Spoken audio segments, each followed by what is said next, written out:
Hello and good evening, everyone. My name is Zahin Khan, and I'm from the Hindu Zone. The Hindu Zone is a career counseling and guidance platform for the aspirants of different competition examinations like IIT, NEET, JEE, UPSC, SSC, CLAT, etc. So we here guide and counsel the aspirants, those who are preparing for these exams. We have guest panels of ex-IAS officers, doctors, IITians, serving IAS, and this year we are going to have conversation with those who have just cleared the UPSC exams, and we are here to provide you guidance that what are their strategies, what are their plannings, that how they make it possible to clear the toughest exams of India. And today we have Kumar Aniket with us, who has cleared his UPSC exams in this year for the year of 2021. Uh, Kumar Aniket, most welcome and many congratulations from the team of the Hindu Zone that you have made it clear and you get the success to clear the UPSC exams, which is considered the most toughest exam of India. So many congratulations on that, first of all. And we Thank just you, want to ma'am. know that how are you feeling at this time? I mean, after clearing this. So indeed, it's a big achievement, and I'm feeling really happy. It's still taking some time to absorb this feeling, but it has been the result of like hard work since last couple of years. So yeah, definitely feeling very excited. Okay and ये आपका first attempt था, second attempt था, कौन सा attempt था? So this was my third attempt, uh, and this was the attempt where I cleared all the three stages of the examination. Fortunately. और इससे पहले जो 2 अटेम्प्ट्स थे उसमें आपको कहाँ ज़्यादा चैलेंजेस आए थे? कहाँ पे आपके लिए डिफिकल्ट हो गया था? So मेरे पहले दो अटेम्प्ट में I couldn't clear prelims and इस स्टेज में I comfortably cleared prelims mains and now interview and I am finally in the list. And Aniket, we really want to know कि आपको इसका इंस्पिरेशन कहाँ से आया था कि आपको सिविल सर्विसेज में जाना है? ये आपके लिए कहाँ से इंस्पायरिंग था? सो मेरा इंस्पिरेशन, तो मैं एक्चुअली एक वर्किंग प्रोफेशनल हूँ और मैंने काम करते ही यूपीएससी की भी तैयारी करी. तो 2018 में मैं एक ऑर्गेनाइजेशन के साथ जुड़ा हुआ था, क्लिंटन फाउंडेशन करके, जो एक इंटरनेशनल एनजीओ है. एंड जब मैं क्लिंटन फाउंडेशन में काम कर रहा था तो उस टाइम मुझे स्पेशली दो स्टेट्स बिहार और मध्य प्रदेश में फील्ड लेवल पे काम करने का काफ़ी अनुभव मिला. एंड उस अनुभव में मैंने फील्ड पे भी काम किया, जो स्टेट्स की ब्यूरोक्रेसी है उसके साथ भी काम किया. एंड उस टाइम 2 एनजीओ में भी हम लोग काफ़ी अच्छा काम कर रहे थे, बट मुझे उस टाइम रियलाइज़ हुआ कि इफ़ हमें स्केल्ड लेवल पे इम्पैक्ट क्रिएट करना है, तो working directly with the government, proactively with the government is the right option. And वहाँ से सिविल सर्विसेज़ के प्रति इच्छा ज़ाहिर हुई और उसके बाद से मैंने प्रिपरेशन स्टार्ट करी. ओके, आपका स्कूल में क्या बैकग्राउंड था? एजुकेशन बैकग्राउंड आपका क्या रहा है? तो मैंने 12वीं तक की अपनी पढ़ाई बिहार के सासाराम नाम के एक शहर से की है. एंड उसके बाद मैं आईआईटी कानपुर चला गया और मैंने वहाँ से अपनी बीटेक करी है मटेरियल साइंस एंड इंजीनियरिंग में. तो बेसिक मेरा बैकग्राउंड ये है, एजुकेशनल बैकग्राउंड. आपका जो ऑप्शनल सब्जेक्ट था, क्योंकि हमारे पास एक्चुअली बहुत सारे एस्पिरेंट्स आते हैं जिनके सवाल ऑप्शनल सब्जेक्ट को बहुत रहते हैं, कि आपका ऑप्शनल सब्जेक्ट क्या था और हाउ डिड यू डिसाइड कि आपको कौन सा ऑप्शनल लेना है और क्या आपने कभी वो चेंज किया था? नहीं, तो मेरा ऑप्शनल एंथ्रोपोलॉजी था और शुरू से जब जब से मैंने तैयारी स्टार्ट करी तो मैंने सेम रखा, मैंने अपना ऑप्शनल चेंज नहीं किया, क्योंकि मुझे अपने ऑप्शनल में इंटरेस्ट था काफ़ी. जो उसका सिलेबस है वो एक तरह से मैनेजेबल भी है एक सफिशिएंट अमाउंट ऑफ टाइम में, प्लस काफ़ी इंटरेस्टिंग है, काफ़ी कॉन्टेम्प्रेरी है. एंड इवन जब मैं काम कर रहा था, जैसा जैसा कि मैंने अपने पिछले आंसर्स में बताया, जब मैं एनजीओ में काम कर रहा था क्लिंटन फाउंडेशन में, तो वहाँ पे भी मुझे बिहार और मध्य प्रदेश के कुछ-कुछ सुदूर इलाकों में जाने का मौका मिला, वहाँ के लोगों से मिलने का मौका मिला, ट्राइबल लोगों से मिलने का मौका मिला. और एंथ्रोपोलॉजी एज़ अ सब्जेक्ट इस चीज़ पे काफ़ी फ़ोकस करता है, तो आउट ऑफ शेयर इंटरेस्ट मैंने एंथ्रोपोलॉजी लिया. ओके, मतलब इस तरह का कोई जैसे नॉर्मली सुना है कि स्टूडेंट्स जो हैं टॉपर्स का सब्जेक्ट ज़्यादा ऑप्ट करना शुरू कर देते हैं कि शायद वो ज़्यादा स्कोरिंग होगा। इस तरह का कोई आपका स्ट्रैटेजी नहीं था कि जो टॉपर्स का सब्जेक्ट होगा ऑप्शनल का वही मेरा ऑप्शनल रहेगा? वैसा वैसा मैंने वो सोच के तो नहीं लिया था, बट इंसिडेंटली टॉपर्स आजकल लेने लगे हैं एंथ्रोपोलॉजी, और काफ़ी लोग लेने लगे हैं। तो बट वो डिसीजन लेने में उसकी बहुत ज़्यादा भूमिका नहीं थी। आपके रूटीन क्या था? आप कितने आवर्स पढ़ाई करते थे? क्योंकि आप कह रहे हैं आप जॉब के साथ आपने तैयारी की है, तो किस तरह से मैनेज किया आपने सब कुछ? तो मैंने 2020 तक जॉब करी थी, और फिर उसके बाद मैंने अराउंड 7-8 महीने का सबैटिकल लिया था, और उसके बाद फिर से मैंने जॉब जॉइन करी थी। तो जब नॉर्मल जॉब के दौरान और अभी भी मैं सुबह का टाइम यूटिलाइज़ करता था, 6 बजे से 10 बजे तक का टाइम, 6 से 11 का टाइम, और फिर जॉब के बाद 8 के बाद का टाइम, एंड फिर सबैटिकल के दौरान मैं अराउंड 8 घंटे पढ़ता था। जब मैंने सबैटिकल लिया था तो अराउंड 8 घंटे पढ़ता था मैं। उससे ज़्यादा तो मैंने कभी पढ़ाई नहीं करी, और मुझसे हो भी नहीं पाता था 8 घंटे से ज़्यादा। ओके। और आपका रूटीन क्या रहता था, मतलब अपना स्ट्रेस को रिलीज करने के लिए? क्योंकि ये एक पेशेंस का बहुत पेशेंस और बहुत पेशेंस मांगता है, बहुत स्ट्रेस हैंडलिंग मांगता है यूपीएससी की तैयारी अपने आप में। तो इसमें आपका रूटीन, अपने आप को हेल्दी रखना, अपनी मेंटल हेल्थ का ध्यान रखना, अपने इमोशनल हेल्थ का ध्यान रखना, उस सबको आपने कैसे टैकल किया? तो लास्ट 1 साल से तो मैं अपने पेरेंट्स के साथ रह रहा था, तो घर पे जब आप रहते हैं तो आई थिंक उतना इश्यू नहीं होता है इन टर्म्स ऑफ स्ट्रेस, और कभी होता भी है तो you can always talk to your parents. I think मेरे केस में मेरे फ्रेंड्स की भी काफ़ी भूमिका रही, so I have like couple of very close friends, so उनसे मैं बहुत रेगुलरली टच में रहता था। वीकेंड्स पे या हफ्ते में 2 बार रात में पढ़ने के बाद उनसे बात कर लिया, तो मेरा स्ट्रेस बूस्टर और इवन मोटिवेशन भी वहीं से आता था। तो ये इस this is how I used to de-stress myself, talking to my parents, talking to my friends, और कभी-कभी मैं पॉडकास्ट सुन लिया करता था। तो this was my stress buster during the entire duration. You talk about your family कि उन लोगों के साथ आप रहते थे। तो we really want to know a little about your family background कि आपका family background क्या है? कितने कैसे लोग हैं? मतलब कौन लोग हैं family में? सॉरी, कौन लोग हैं family में? उनका कैसा सपोर्ट रहा? तो मेरे फैमिली में हम लोग 4 लोग हैं। So I have my father, mother, और मेरे एक बड़े भाई हैं, वो यूएस में रहते हैं, और मैं। तो मैं मम्मी-पापा के साथ ही रहता था, और मेरे फादर फार्मास्यूटिकल कंपनी में काम करते हैं।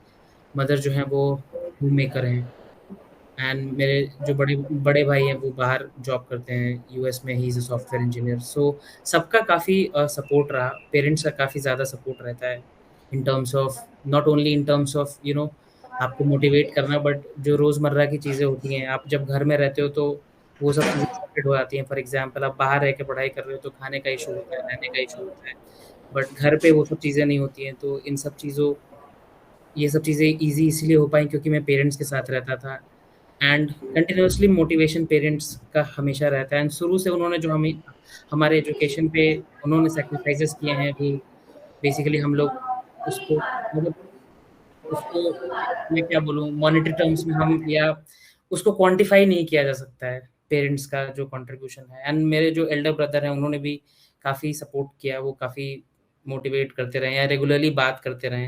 एंड मेरे फ्रेंड्स, मतलब मेरे 2-3 काफ़ी अच्छे दोस्त हैं, और उन्होंने हमेशा उनसे मेरी हमेशा बात होती होते रहती थी, और वो भी काफ़ी सपोर्टिव थे और लाइक मोटिवेटिंग हमेशा थे। मैं आपसे कुछ प्रीलिम्स के बारे में जानना चाहूँगी कि प्रीलिम्स की तैयारी के लिए आपकी क्या स्ट्रैटेजीज़ थी? कहाँ से आपने तैयारी की? फिर इंटरव्यू में जिस तरह के क्वेश्चंस आते हैं, या मॉक टेस्ट वगैरह अगर आपने दिए होंगे, हाँ। तो वो कितने हेल्पफुल रहे? आपका इंटरव्यू में आपसे डाक से रिलेटेड कितने सवाल किए गए? How did you prepare for your interview and prelims? And then we will come to mains. So I will start with prelims. So मेरा जैसे पिछले बार प्रीलिम्स थोड़ा एक्लेस हील था, तो I missed the cut off by 1 mark. So prelims को, I still feel prelims is the most difficult part of the entire process, because like most of the competition यहाँ खत्म हो जाता है। लाइक 5 लाख लोगों में से अराउंड 10,000 लोग बचते हैं। तो I think the best thing to crack prelims is first you appreciate that prelims is one of the most important part। तो आप उस एग्ज़ाम के उस फ़ेज़ को उतना अटेंशन दें जितना प्रीलिम्स रिक्वायर करता है। सो आई वुड से कि 5 to 6 months of dedicated prelims preparation is necessary, and इसमें आप हर सब्जेक्ट के लिए, फॉर एग्ज़ाम्पल हिस्ट्री में जो बेसिक किताबें हैं, स्पेक्ट्रम, पॉलिटिकल साइंस में जो किताबें हैं लक्ष्मीकांत, और इकोनॉमिक्स में जो नोट्स आते हैं मृणाल सर के, सिमिलरली एनवायरनमेंट में शंकर आईएएस की बुक, ज्योग्राफी में एनसीईआरटी की किताबें बेसिक। सो ये सब बुक्स पढ़ना तो है, and this is not a holy grail, ये सभी लोग यही पढ़ते हैं, बट नाउ इट डिपेंड्स कि आपने उस किताब को कितना आत्मसात कर रखा है, कितना इंटरनलाइज कर रखा है, एंड उसमें रिविजन कम्स इनटू प्ले। सो इस बार मैंने बहुत ज़्यादा रिविजन किया था। आई डोंट रिमेंबर मैंने कितनी बार सारी किताबें पढ़ी होगी, ऑफ कोर्स 6-7 बार से ज़्यादा मैंने सारी किताबें पढ़ी थी, एंड मुझे ऑलमोस्ट याद हो गया था सारा बुक।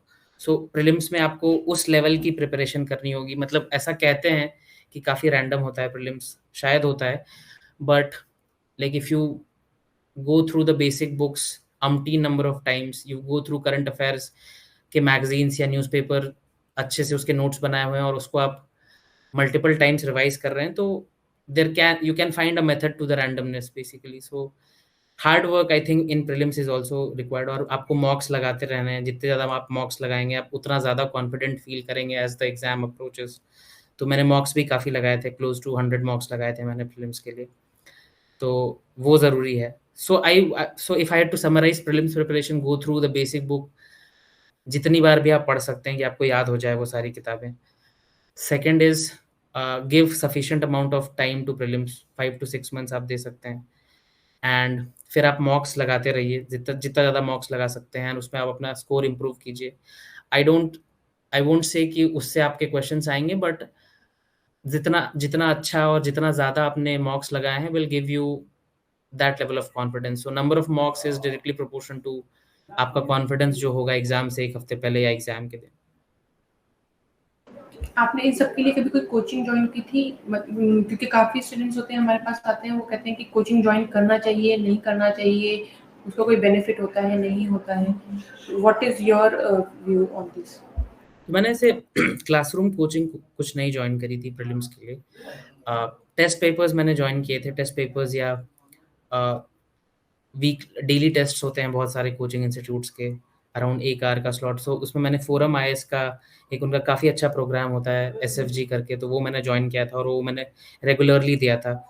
सिमिलरली टेस्ट सीरीज मैंने वो भी फोरम से ही ली थी, अराउंड 10 टेस्ट सीरीज, और फिर मार्केट में काफ़ी टेस्ट सीरीज मिलती हैं जेरोक्स, तो वो मैंने मंगवाई थी और वो करी थी।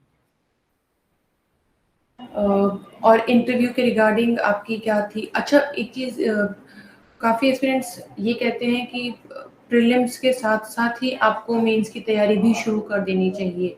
तो जो नए व्यूअर्स हैं, उनके साथ आप अपनी स्ट्रैटेजी प्लीज़ शेयर करेंगे कि पहले आपको फुली फोकस प्रीलिम्स की तैयारी करनी चाहिए या पैरेलली आपको मेंस की भी तैयारी करते रहनी चाहिए? सो प्रीलिम्स और मेंस का सिलेबस ऐसा नहीं है कि बहुत डिसजॉइंट है। If I had to put in, prelims में आप जो पढ़ते हैं that's the base on which the entire mains का syllabus is based upon. So even आप प्रीलिम्स की तैयारी करें या मेंस की तैयारी करें, आप आइडियली आप the way you start is you read the basic books, then you go to mains का सिलेबस, एंड उस तरह से आपकी पूरी मेंस की प्रिपरेशन कंप्लीट होती है। तो आपको मेंस का आप जब पढ़ने भी बैठोगे तो आपको बेसिक किताबें पढ़नी ही हैं, and that comprises your prelims preparation. तो वो आप फर्स्ट फेज में तो करोगे ही, but as the exam comes near, जैसे 3-4 महीने बचे हुए हैं, तो you again shift back to your basic books जो आपका प्रीलिम्स का कोर है। तो there is, I wouldn't say कि पहले प्रीलिम्स का कीजिए या मेंस का कीजिए, आप बेसिकली मेंस की तैयारी करते हैं, बट मेंस की तैयारी को करने के लिए भी आपको बेसिक चीज़ें पता होनी चाहिए, व्हिच इज़ द प्रीलिम्स का सिलेबस।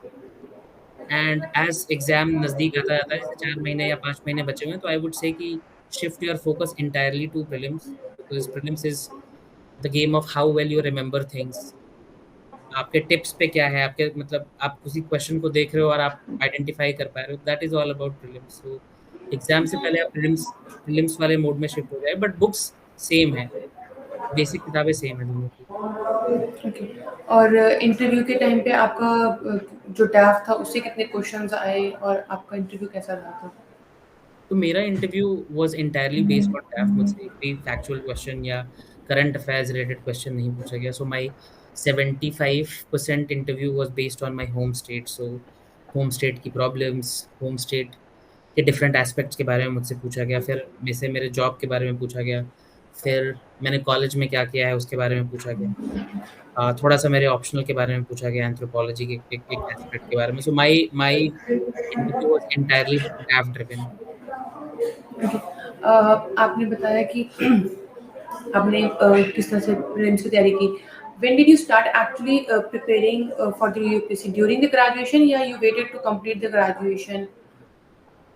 मैंने फ्रैंकली स्पीकिंग अगर मैंने सीरि 2 मैंने पिछले 2 अटेम्प्ट्स भी लिखे थे, बट वो मैंने बहुत ज़्यादा प्रिपेयर करके नहीं लिखा था। इनफैक्ट 1 महीने टाइप्स प्रिपेयर करके मैंने दिया था।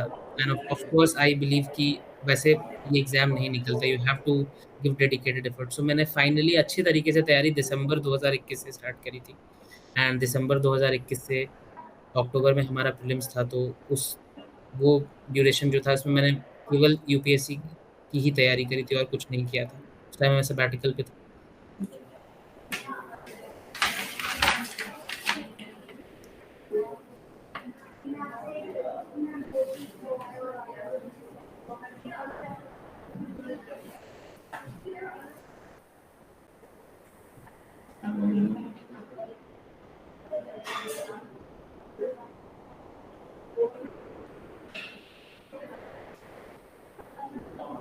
Just give me 1 minute. ऐसे राइटिंग का एक्चुअली क्वेश्चन है कि ऐसे राइटिंग के लिए कुछ टिप्स अगर आप देना चाहें कि हाउ टू राइट ऐसे। ऐसे राइटिंग मतलब मेरे जैसे इस बार के ऐसे में थोड़े एवरेज मार्क्स ही आए हैं, which is little bit below my expectation जो मैं एक्सपेक्ट कर रहा था। But I think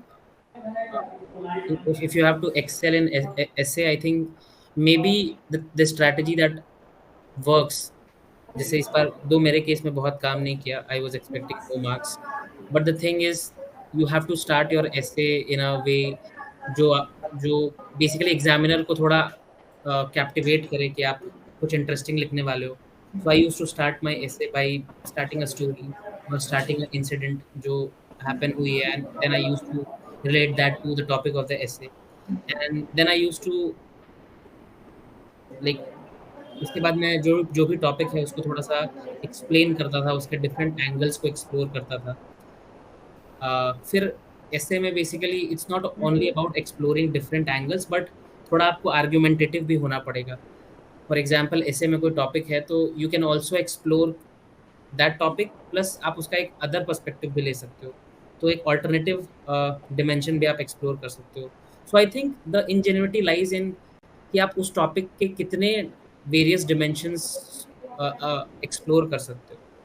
you don't have to write extremely flowery और बहुत अच्छी इंग्लिश जो लोग एक्सपेक्ट करते हैं कि वैसी होनी चाहिए, वो नहीं होनी चाहिए। आई वुड से कि ऐसे में थोड़ा आपको आपका एसे का लेआउट अच्छा होना चाहिए, like it should come out as very neat and clean essay with proper paragraph का सेगमेंटेशन, पैराग्राफ ब्रेक होने चाहिए। If possible you can underline keywords with different colours of pen basically. So basically, it's about how many how much difference in arguments you bring, how interesting can you make, how beautifully can you present. So that was my approach towards essay.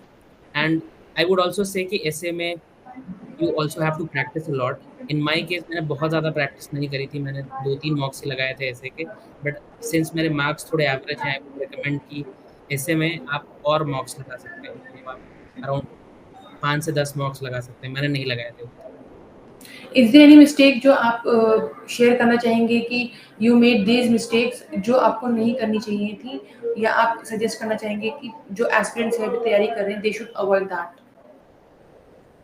I think हर level of examination पे I would say different things. For example if I had to figure out my mistake in prelims, like prelims के पिछले 2 attempts में, I would say कि you have to read a lot, not a lot I would say, but read the same thing n number of times. आप जितना वो अपना number of readings बढ़ा सकते हैं, वो will definitely contribute to your success. And also आप अपना थोड़ा रीडिंग का जो विड्थ है वो भी बढ़ाइए। फॉर एग्जांपल यूपीएससी एग्ज़ाम में मैंने ये चीज़ ऑब्ज़र्व करी है कि हम बहुत सारी किताबें पढ़ते हैं, बहुत सारा सब्जेक्ट पढ़ते हैं, बट हमारा विड्थ बहुत ज़्यादा नहीं होता है यूपीएससी में। बट आई वुड रिकमेंड कि थोड़ा विड्थ बढ़ाएँ अपने पढ़ने का, क्योंकि वो स्पेशली प्रीलिम्स एग्ज़ामिनेशन में काफ़ी हेल्प करता है, क्योंकि गिवन 1-2 साल से जो पैटर्न है, there are lot of like different varieties of question are asked, so वो आपकी तभी आएगी जब आप थोड़ा विड्थ बढ़ाते हैं। May be you can explore reading multiple newspapers, आप हिंदू, इंडियन एक्सप्रेस दोनों पढ़ सकते हैं। तो उससे थोड़ा-सा आपका एरिया मतलब विड्थ थोड़ा बढ़ जाता है। फर्स्ट थिंग ये। दूसरी चीज़ कि एन नंबर ऑफ टाइम्स आपको बुक पढ़नी है कोई भी। इतनी अच्छी इतनी इतनी ज़्यादा बार पढ़ लेनी है कि आपको सब कुछ याद हो उस किताब में। So you can't expect to like err on a question जो बेसिक किताबों से आया है। वो आप गलती करना एक्सपेक्ट ही नहीं कर सकते हैं, and that will be suicidal for you. Second चीज़, थर्ड चीज़ मैं मेंस के पर्सपेक्टिव में बोलूँगा। फॉर एग्ज़ाम्पल मैं क्लियर कोरिलेशन देख पा रहा हूँ अपने मार्क्स में, जहाँ पे मैंने थोड़े कम मार्क्स लगाए हैं, वहाँ पे मेरे मार्क्स उतने अच्छे नहीं आए हैं या एवरेज के अराउंड होवर कर रहे हैं। थर्ड चीज़ है कि अगेन नंबर ऑफ मार्क्स आप जितना लगाओगे, आपका कॉन्फिडेंस बढ़ता है उससे, और वो आपके एग्ज़ाम में भी रिफ्लेक्ट होता है। तो मॉक्स जीएस में आप स्पेशली आई वुड से एसे और एथिक्स के पेपर में, ये दोनों पेपर में मेरे एवरेज या एवरेज मार्क्स हैं, but I was expecting more. But मुझे अब पता चलता है कि वो थोड़े कम इसलिए हैं क्योंकि उसमें मैंने मार्क्स कम लगाए।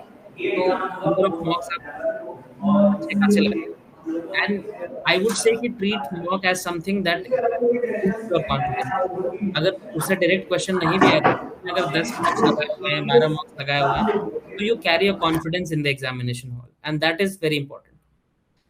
एक मैंने ऑप्शनल को लेके थोड़ी-सी गलती करी, एंड जो जिसका मुझे थोड़ा-सा रिपेंटेंस भी है। 2 मेरे एवरेज अबव एवरेज मार्क्स हैं ऑप्शनल में, 252 मार्क्स हैं। 2 मैंने थोड़ा कम टाइम दिया था अपने ऑप्शनल में।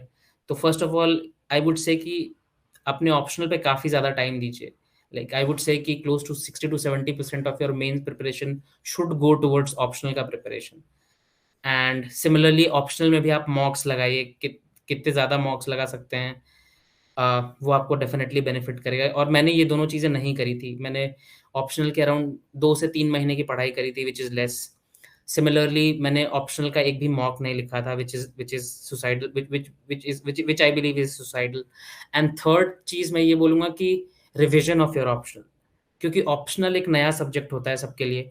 जो भी लोग ऑप्शनल ले रहे होते हैं, ऑफ कोर्स जो लोग इंजीनियरिंग के हैं और इंजीनियरिंग ऑप्शनल ले रहे हैं, तो मैं उनकी बात नहीं कर रहा हूँ, बट मोस्ट ऑफ द लोग ह्यूमैनिटीज़ के सब्जेक्ट लेते हैं, दो इवन इंटरेस्ट भी होता है, तो वो सब्जेक्ट नया होता है। And if the subject is नया for you, then you have to do lot of revision of whatever you have studied, so that you can feel confident on the day of the examination. So ये तीन mistakes or suggestions I would like to give to aspirants. Give like whatever, maximize your time that you can give to your optional, because वो काफ़ी rewarding होता है optional. Similarly, number of test papers को भी maximise कीजिए, number of मॉक्स को mains में। And first is prelims के लिए जो मैंने बोला था, an number of revision, and that holds true for mains as well, mains and your optional as well. Actually काफ़ी एस्पिरेंट्स से सुनने को मिलता है कि जो हम लोग के पास टेस्ट सीरीज होती है, जो मॉक्स होते हैं, मॉक टेस्ट होते हैं, उससे तो रिलेटेड कोई क्वेश्चंस होते ही नहीं यूपीएससी में। That is why they avoid कि हम लोग मतलब they don't feel it useful कि इस तरह के सवाल आते नहीं है, बहुत डिफरेंट सवाल आते हैं। मगर आपका रिकमेंडेशन है कि नहीं, जितना आप ज़्यादा मॉक कर पाओगे आपका कॉन्फिडेंस उतना बढ़ पाएगा। आप इसको थोड़ा सा क्लियर कर देंगे, बिकॉज एक पहले से दिमाग में एक सेट होता है कि नहीं, यूपीएससी के जो सवाल होते हैं वो बहुत अलग होते हैं मॉक टेस्ट से। तो वाई टू प्रैक्टिस, मतलब इस पे की प्रैक्टिस करें। नहीं, तो मैं बेसिकली मैं इसमें यही चीज़ बोलूँगा कि फिर आप क्या करोगे? मतलब कुछ तो प्रैक्टिस करके ही जाओगे ना आप। मतलब अगर, और ऐसा नहीं है, आई वुड लाइक, मुझे तो मेरे अनुभव से तो यही लगा कि 2 डायरेक्ट क्वेश्चन्स नहीं आएँगे मॉक्स, जो आपसे मॉक में पूछा गया है, इवन मेंस के मॉक में, या फॉर एग्ज़ाम्पल एसए के मॉक में, या ऑप्शनल के मॉक में, या even for that matter prelims के मॉक में। क्वेश्चन डायरेक्ट उठ के नहीं आएँगे, but the whole thing about doing mocks is like कि आप अपने आर्सेनल में कितने ज़्यादा वेपन्स तैयार रख रहे हो।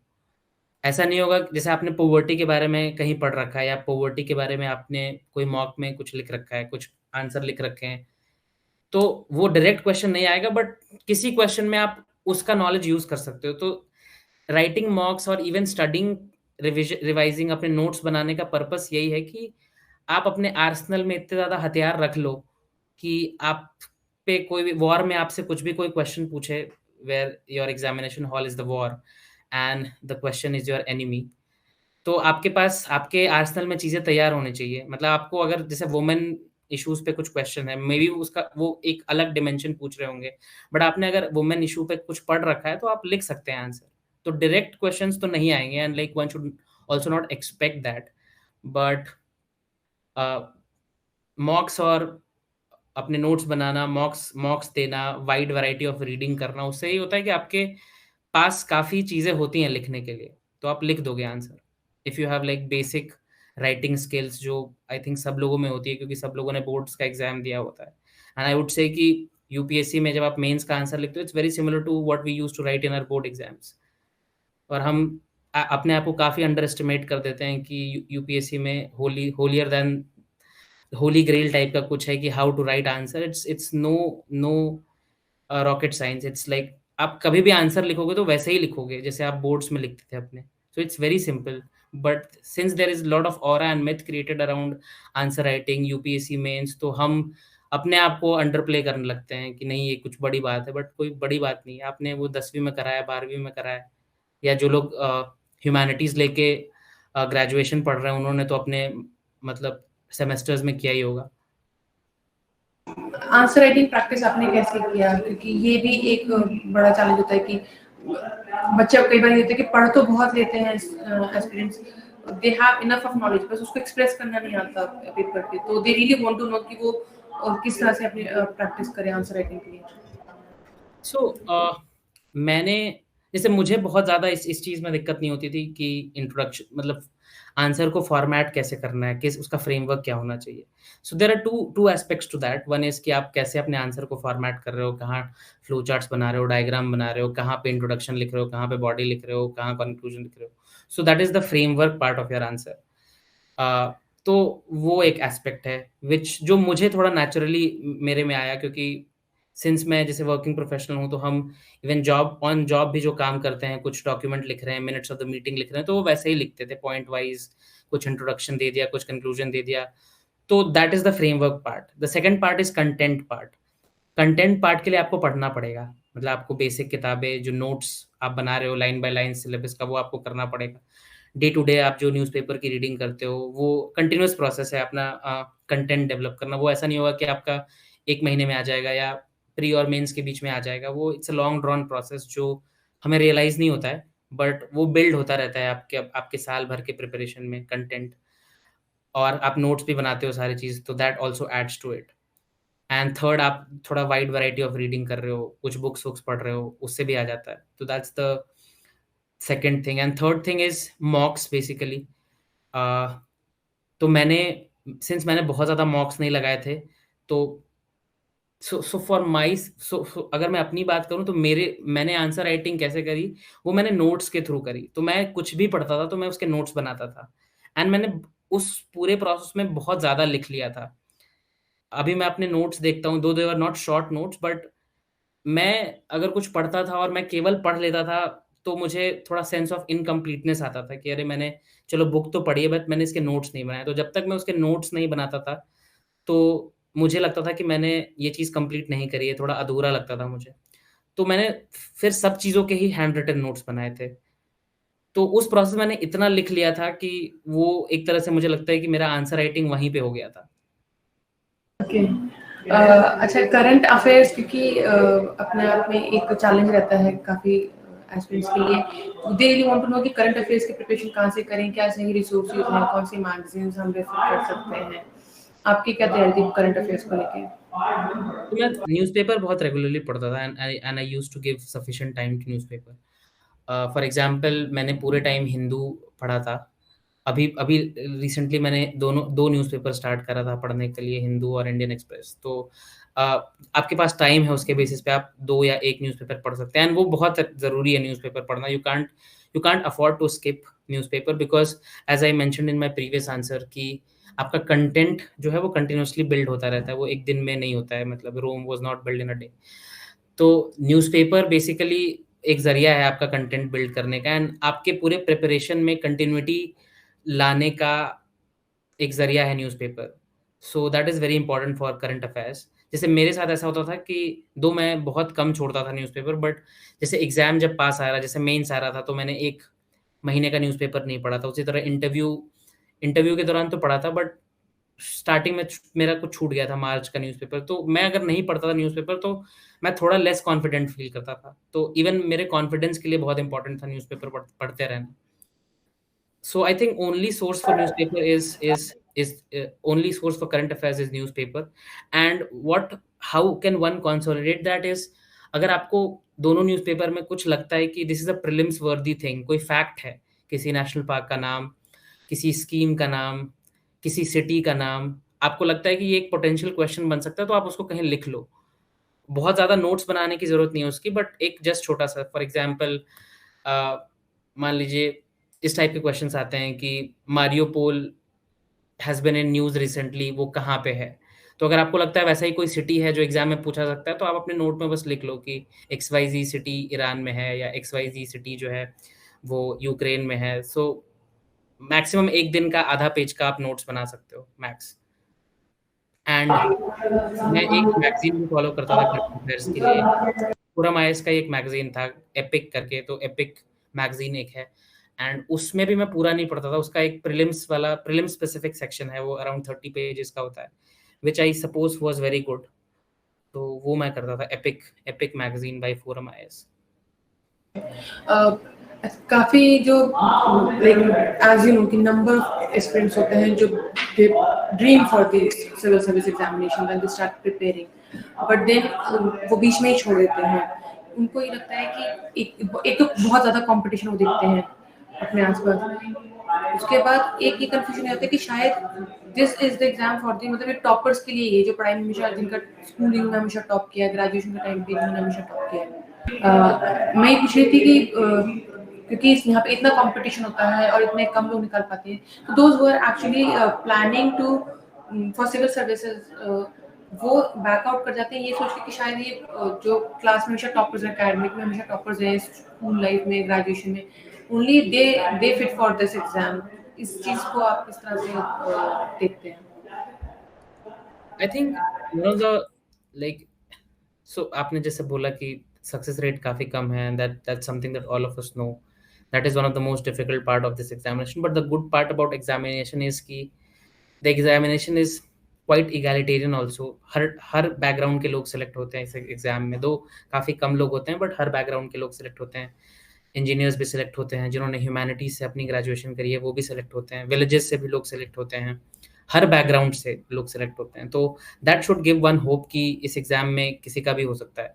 The best thing and the only thing that one has to keep in mind is, if आपने ये सोच रखा है कि मुझे ये करना है या इस सिविल सर्विसेज क्लियर करना है एंड गवर्नमेंट का पार्ट बनना है, तो the only thing is not give up. आप परसिवर हार्ड वर्क करते रहिए, don't get deterred by failures.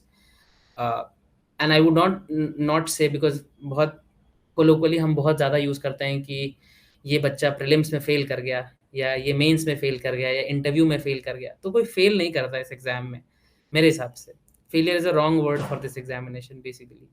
So don't think कि आपने fail, you flunked, you haven't flunked prelims basically, you haven't flunked mains. तो आप जिस स्टेज पे भी हैं, तो अपीयर करना, प्रिपरेशन करना is in itself an achievement. दो अनफॉर्चुनेटली उस चीज़ को हम लोग भी कभी कभी अंडरप्ले कर देते हैं, सोसाइटी तो अंडरप्ले करता ही है, केवल विनर्स की ही पूजा होती है। तो that's a unfortunate part, but I still say कि nobody fails in this examination. Like हर हर हर बंदा लड़ता है। एंड द थिंग इज़ कि आप अपनी बैटल को कितने लॉन्ग, अगर रियली करना है तो लॉन्ग टर्म तक पर अपने इस बैटल को कंटिन्यू रखिए। एंड इसमें मैं एक चीज़ ऐड करना चाहूँगा कि आदमी को एक, I wouldn't say plan B, but if you can find any job, और that's a good thing to have. I still believe कि UPSC is not an examination जिसके लिए आपको सब कुछ छोड़ छाड़ के आपको 2 साल का आप छुट्टी ले रहे हो, आप दिल्ली में रह रहे हो या कहीं कोचिंग कर रहे हो, दैट इज़ नॉट रिक्वायर्ड। अगर आपको मिल जाता है कोई job, it will also give you a mental peace. आपके पास एक छोटा सा बैकअप भी रहेगा, आपके पास फाइनेंशियल इंडिपेंडेंस भी रहेगा, which I believe is very important. So I would say, अगर कोई सुन रहा है और किसी को लगता है कि ये करना चाहिए, तो आई वुड से कि आपको जॉब लेके करना चाहिए। तो आप उसमें थोड़े सेलेक्टिव हो सकते हो कि कौन सी जॉब करनी है। आई वुडेंट से कि आप 16 घंटे वाली जॉब करो, बट अगर आपको कुछ 8 घंटे टाइप का गिग मिल रहा है तो आप लेके भी प्रिपेयर कर सकते हो। ओके, एक लास्ट क्वेश्चन आपसे ये है कि जैसे आपने बोला कि यहाँ पे सारे लोग तैयार करते हैं, क्या इसमें लक फैक्टर काम करता है? पहला क्वेश्चन। दूसरा, जो स्टूडेंट्स अपने अपने तरफ से पूरा वर्क हार्ड करते हैं, अपनी ईमानदारी से करते हैं तैयारी, फिर भी रह जाते हैं, इसको देखते हुए बहुत से एस्पिरेंट्स होते हैं वो प्लान करने से पहले ही गिव अप कर देते हैं। तो आप उनको क्या सजेस्ट करना चाहेंगे कि if they have plan actually, तो विदाउट इवन मतलब रिजल्ट के बारे में ना सोचते हुए वो क्या सोच के प्लान करें, हाउ दिस होल टाइम उनको कैसे इम्प्रूव कर देगा, या how they will get to know कि वो अपने अंदर क्या चेंजेस ला सकते हैं, क्या क्या ऑप्शंस उनके पास होंगे उसके बाद।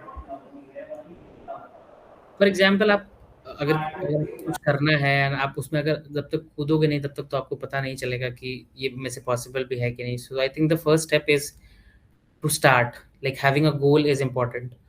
तो बट गोल सेट करने से ही सब कुछ नहीं होगा, like you also have to be, ऐसे बोलते हैं without goal you can't start, but without consistency you won't finish. So आप स्टार्ट करो, टेक अ प्लंज अगर सोच रखा है तो, and be very true to yourself. आप अगर आप खुद हार्ड वर्क कर रहे हो, आपको लग रहा है कि मैं दिन के 8 घंटे पढ़ रहा हूँ and I am also achieving whatever my targets are, so आप जैसे जैसे करते रहोगे आपका कॉन्फिडेंस बढ़ता रहेगा। अगर आप मैं आपको अगर बताऊं कि अगर मैं रोज 8 घंटे पढ़ पाता था या रोज 6 घंटे पढ़ पाता था, रोज न्यूज़पेपर पढ़ पाता था, तो that used to give me a confidence, and वो जैसे जैसे आप आगे बढ़ोगे आप और पॉजिटिव होते। आपकी आवाज बिल्कुल कट गई थी।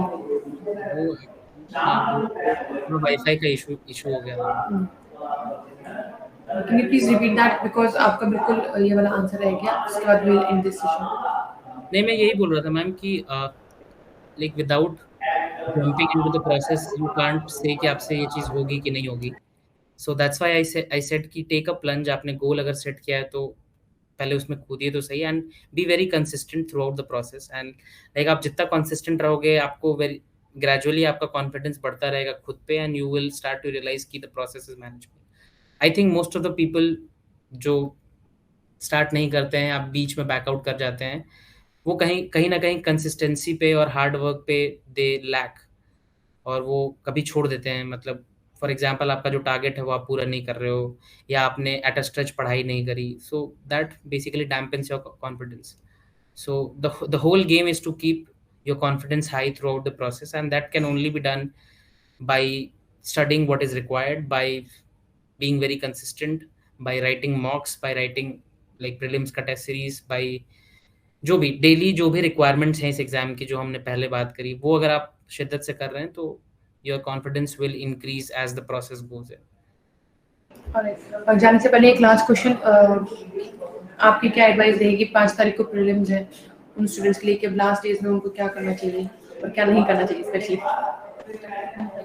मेरे हिसाब से आई थिंक अभी एक हफ्ता भी नहीं बचा हुआ है, 3 दिन बचे हुए हैं, तो अभी बहुत ज़्यादा कुछ हो नहीं सकता है। आपको कुछ नया तो नहीं पढ़ना चाहिए, जो भी आपने पढ़ रखा है, जो भी आपने शॉर्ट नोट्स बना रखे हैं अपने, तो अभी इज़ द टाइम जब आप उन शॉर्ट नोट्स को यूज़ करें and try to complete like at least 2 subjects on a day. तो उनके जो शॉर्ट नोट्स हैं उनको आप एक-एक बार तो पढ़ लें, बिकॉज़ जितना ज़्यादा फ्रेश रहेगा सा चीज़ें आपके दिमाग में, उतने अच्छे से आप वो क्वेश्चन कर पाओगे। That's the first thing. Second thing is अभी 1 हफ्ते वाले टाइम में मे बी आप सीसैट के 1-2 पेपर्स लगा लें, क्योंकि CSAT is often a very neglected part of the prelims examination, but ये काफ़ी लोगों को डुबाता है, एंड इवन इंजीनियर्स भी इसके शिकार हो सकते हैं या होते हैं। तो आई वुड से कि सीसैट के 1-2 पेपर्स लगा लें, so that you can have a strategy in mind कि पहले आप मैथ्स वाला सेक्शन अटेंड करेंगे या पहले इंग्लिश कॉम्प्रिहेंशन अटेंड करेंगे।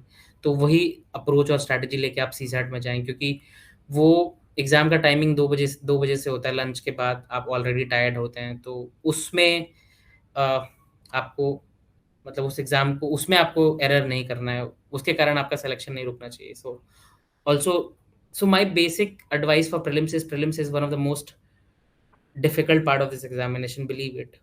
अच्छे अच्छे लोग रह जाते हैं प्रीलिम्स में, अगर उनको एक बार भी मौका मिल जाए मेंस लिखने का तो वो शायद एग्जाम निकाल लेंगे, बट वो नहीं घुस पाते हैं। So give this face due respect, तो उसको ड्यू रिस्पेक्ट दीजिए, उसके सारे पार्ट्स को ड्यू रिस्पेक्ट दीजिए और उस अनुसार प्रिपेयर कीजिए। Okay, thank you so much Aniket कि आपने अपना टाइम निकाला हमारे लिए और हमारे व्यूअर्स को आपने इतने अच्छे सजेशंस दिए एंड आप इतना वंडरफुल जॉब कर रहे थे ऑलरेडी एनजीओज के साथ और उसी इंटेंशन के साथ आपने सिविल सर्विसेज ज्वाइन किया एंड वी रियली होप कि आप जिस इंटेंशंस के साथ जितनी अच्छी इंटेंशन के साथ आए थे सर्विसेज में आप उतना ही अच्छा हमारे नेशन के लिए सर्व करेंगे। We really proud of you. Thank you so much. Thank you ma'am.